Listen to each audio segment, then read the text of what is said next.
মোটরসাইকেলে করে ডিম পাহাড়ের পিচ ঢালা রাস্তা ধরে নেমে আসার সময় মনে হচ্ছিল আমরা আকাশ থেকে নেমে যাচ্ছি পৃথিবীতে।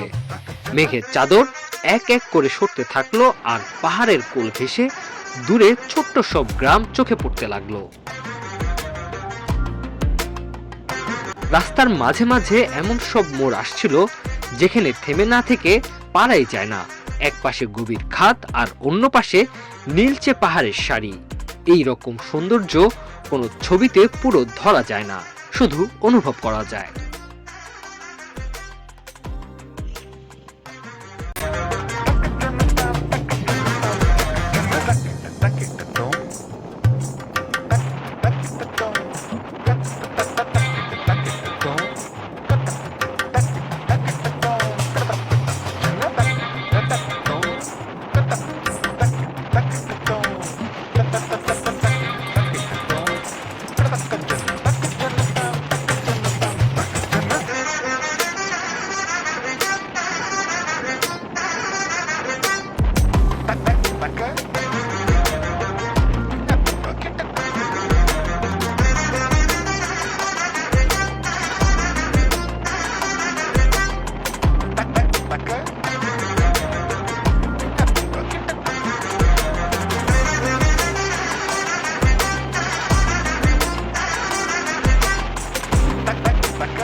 ডিম পাহাড় থেকে যখন থানচিতে ঢুকলাম তখন চারপাশের পাহাড়গুলো যেন সোনালী রঙে রাঙিয়ে উঠেছিল।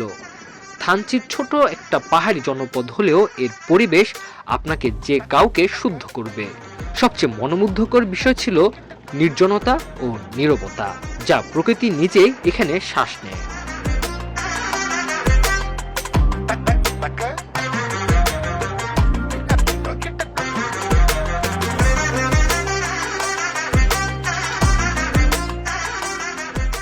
থানচি বাজার থেকে একটু নামলে চোখ পড়বে সাঙ্গু নদীতে।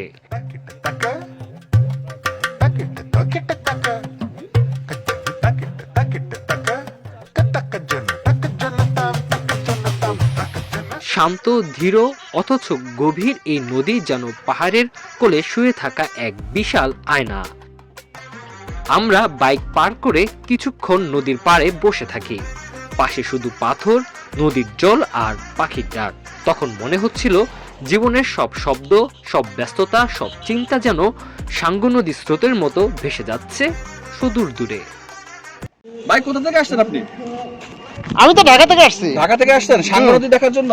না, আগে কক্সবাজারে গেছি। আমরা কক্সবাজারে 2 দিন ছিলাম, অনেক এনজয় করেছি। এখন আসছি বান্দরবনের এই থানচি উপজেলায়। এখন আমরা এই সাঙ্গু নদীতে একটু নামবো।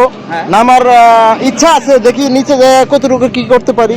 তারপর সাঁতার জানি না, আমি মেঘনা নদী পাড়ি দিতে চাই। আমি তো শুনলাম যে আয়ান 27 সমুদ্রে গিয়ে 3টা ডিগবাজি খাইছে। আরে সমুদ্র ইয়ার ভিতরে 3টা ডিগবাজি খাইছে। আমার তো বাসাও নিতে পারে নাই, বাসাও নিতে পারে নাই, কারণ আমি ডিগবাজি খাইয়া ঠিক মতো আবার উঠে দাঁড়িয়ে গেছি। আচ্ছা আচ্ছা, মানে সমুদ্র আপনাকে হচ্ছে করতে পারেন, আপনি ভয়কে জয় করে চলে আসছেন। হ্যাঁ, ভয়কে জয় করে চলে আসছি। ওখানে যদি অন্য কেউ থাকতো ওই ডিগবাজির মধ্যেই শেষ। আচ্ছা, আয়ান 27 কে সমুদ্র কাবু করতে পারে নাই। সে হচ্ছে সমুদ্রে যদিও 3টা ডিগবাজি খাইছে। 3টা খাইছেন না বেশি খাইছেন ভাই? না, প্রথমে 3টা, আবার কিছুক্ষণ পর পর আবার দেখা গেছে একসাথে 3টা 4টাও খাইছি। তার মানে ডিগবাজি খাইতেই আছে, অনেক খাইছি। আচ্ছা, সেই জন্য হচ্ছে আপনি সমুদ্র ছেড়ে আপনি আসেন সাঙ্গু নদীতে। প্রিয় ভিউয়ার্স, সাঙ্গু নদী, সেই ঐতিহ্যবাহী সাঙ্গু নদী আপনারা দেখেন। পাহাড়ি নদী, আমরা জানি যে পাহাড়ি নদী হচ্ছে বর্ষা দিনে হচ্ছে তাজা হয় আর শীতকালে হচ্ছে শুকিয়ে যায়। পরের ব্লগ নিয়ে আসছি থানচি থেকে তুমাতঙ্গি যাওয়ার। দেখতে আমাদের সঙ্গে থাকুন।